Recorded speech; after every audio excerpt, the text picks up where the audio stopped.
So, welcome to our latest blog. We're driving to Comic-Con with butterflies in my stomach, presenting footage for the first time. It was always a slightly intimidating and scary thing. Plus, I've got to face a day of interviews. But another 10 hours and it'll all be behind us.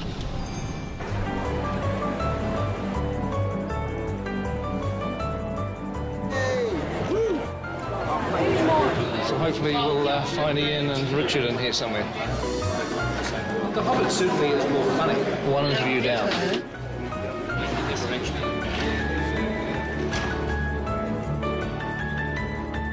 When I call you guys up on stage... Are we coming out one at a time? Yes. I saw on the One Ring this morning that people have been camping out since Wednesday to get into Hall H.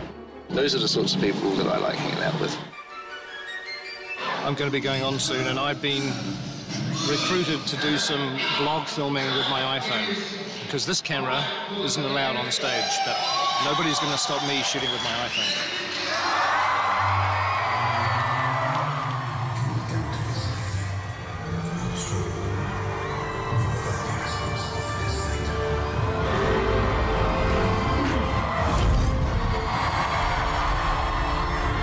Ladies and gentlemen, please welcome to the stage,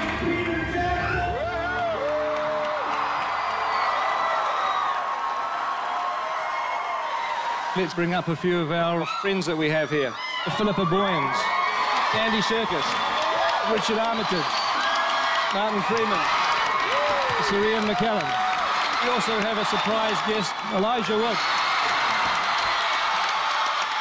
I love you guys. I came all the way from Brazil just because of you. Thank you. I spent all my money on this trip, but it was worth it. These are the people that we're making the film for, and I'm really happy that it was received in such a great way. I'd just like you to do something for all the people that couldn't be here. Could you just say hi from Comic-Con? 1, 2, 3. Fantastic. No need for a take two. That was bloody good. And so now we would like to show you a little bit of what we showed the audience in Hall H.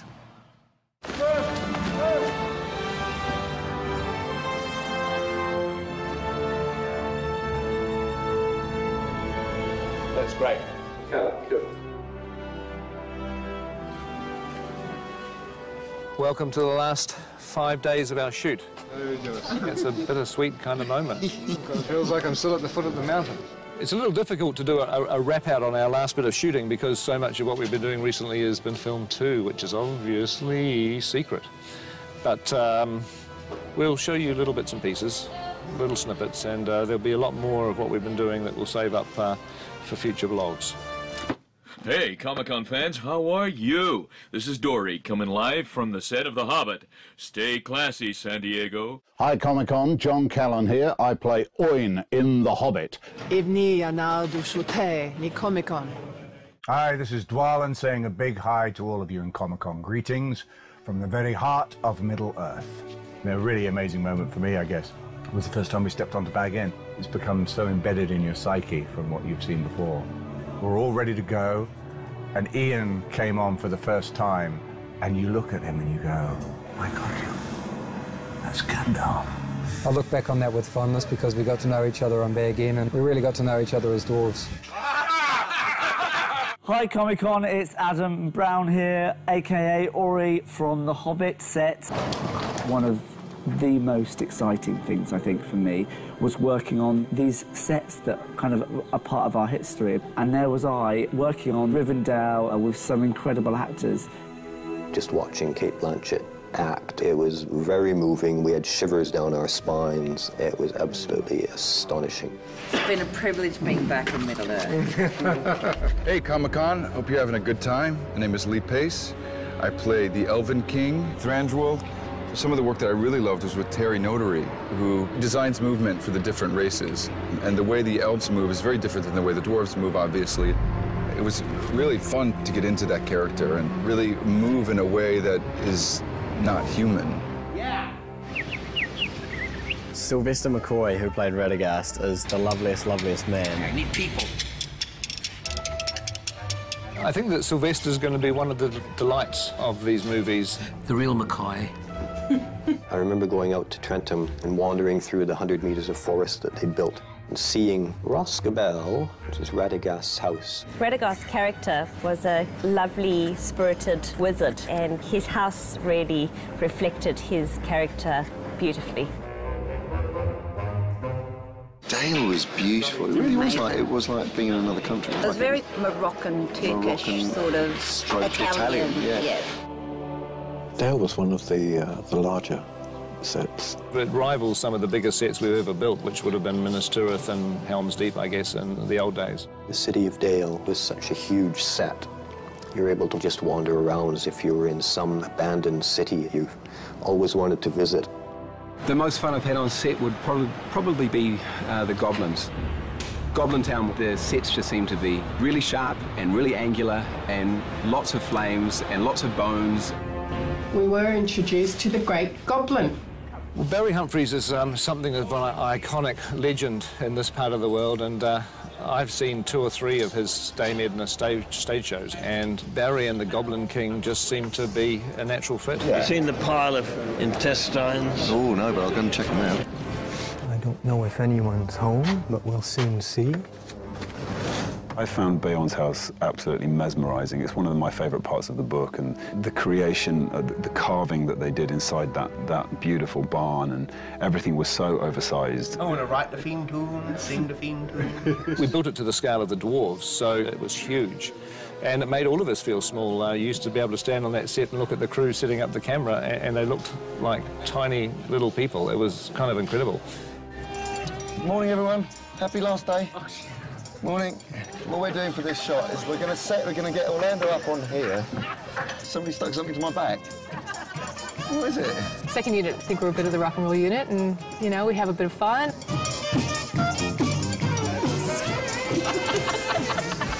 Greg's shorts, I think. That's me, yeah. Just loop it, bro. Just loop it. No problem. I'm disturbed. It's like an 8-year-old schoolboy. What do you mean it's like an 8-year-old schoolboy?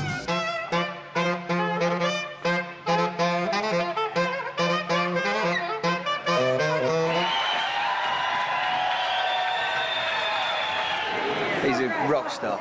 He has got energy to burn, and that infectious enthusiasm and his absolute dedication made a huge difference to the second unit. And crank it up. And in 3, 2, 1, action! And cut! That is a wrap for the second unit. Second unit! There's a mixture of emotions.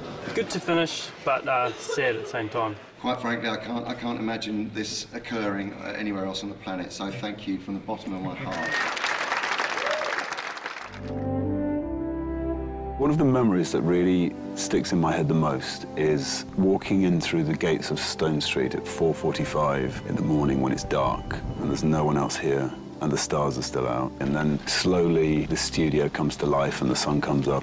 I saw a lot of those days. You're going to be getting up at 5:30 in the morning for a year and a half, at least 12 hours a day. Morning. You literally just wake up every morning and go shoot a movie, and it seems to last a lifetime. This is the kind of movie where it changes everybody's lives. What we do is kind of driven by adrenaline, so we keep going until we collapse. We've got ready about 20 people a day, and that's about 5,000 prosthetic makeups. It's not going to work. It's not in line. Ow! We're busy, but sometimes we get bored being busy. In the last 18 months, we've probably gone through about 20 litres of glue, about 450 miles of yak hair, hence there are now a lot of cold yaks in the Himalayas somewhere. I've never worked on such a hairy movie.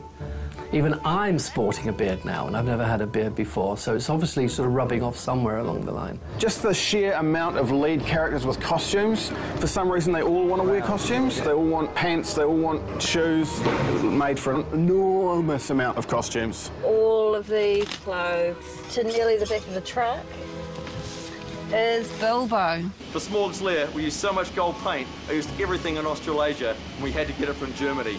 Wunderbar. 22,817,520 feet if we were shooting 35mm like this. And I'm really glad we're not. I'm sure that I've done over 2,500 drawings. I kept my pencil stubs. You're literally doing a drawing one day and then walking on the set a few days later. We shoot a set, take it out, and replace it for the very next day's shoot. They put up the most incredible sets. You walk in the night before and it's not finished and you think, my God, how are we ever going to be in here tomorrow filming? And yet you walk in 8 o'clock the next morning and it's ready to go. To me, that's probably one of the most gratifying things on this whole picture, that all these people force through impossible odds and create these beautiful things. Wow, look at that. Yes. I'll miss the camaraderie of the folks that we've built up and the cast and crew. You know, we've spent an awful long time together. There's like sort of 12 or 13 of us who have been in a mini army.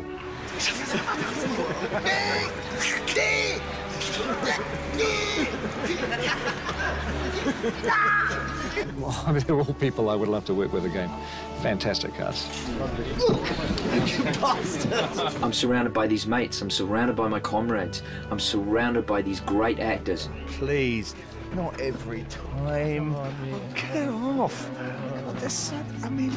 You get so close that you're able to freely abuse them on a daily basis and they don't seem to mind. And that's the poster. But a very high quality of human beings involved. Pretty soon we won't be all together as a gang. It's just going to be sad. We'll all miss each other terribly. You're getting to come to work with a group of people that you love working with, that you love hanging out with. It's a real family. What's this in our laundry? Look at that. Oh! Red-handed. What happens on the Hobbit stays on the Hobbit.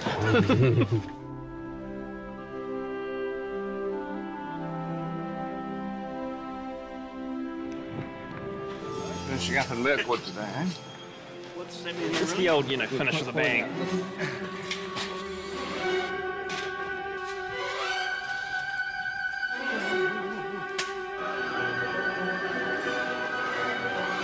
Look out!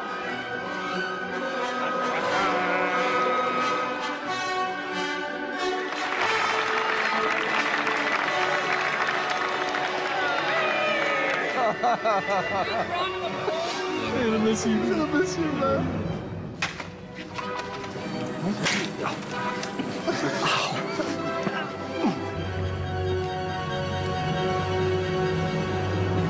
Okay, and action.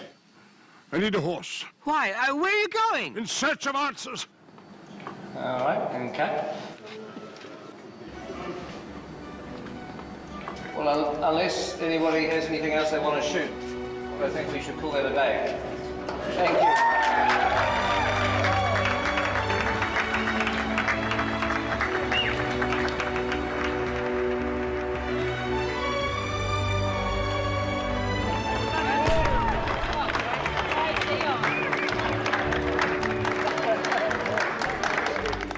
Well, obviously, I just want to say thank you to everybody, an incredible cast, incredible crew.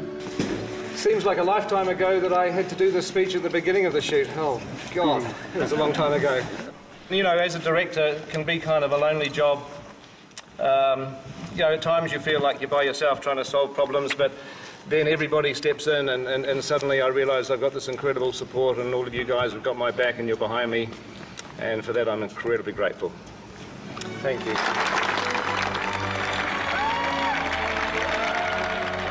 Peter's Bubble's right next door.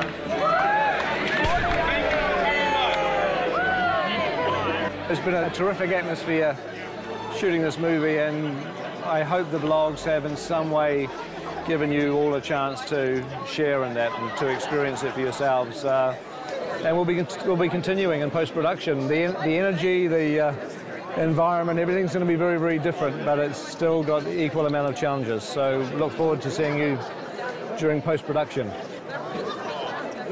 It's just lemonade, honestly. Come on, show some love. Put your arm around the person next to you.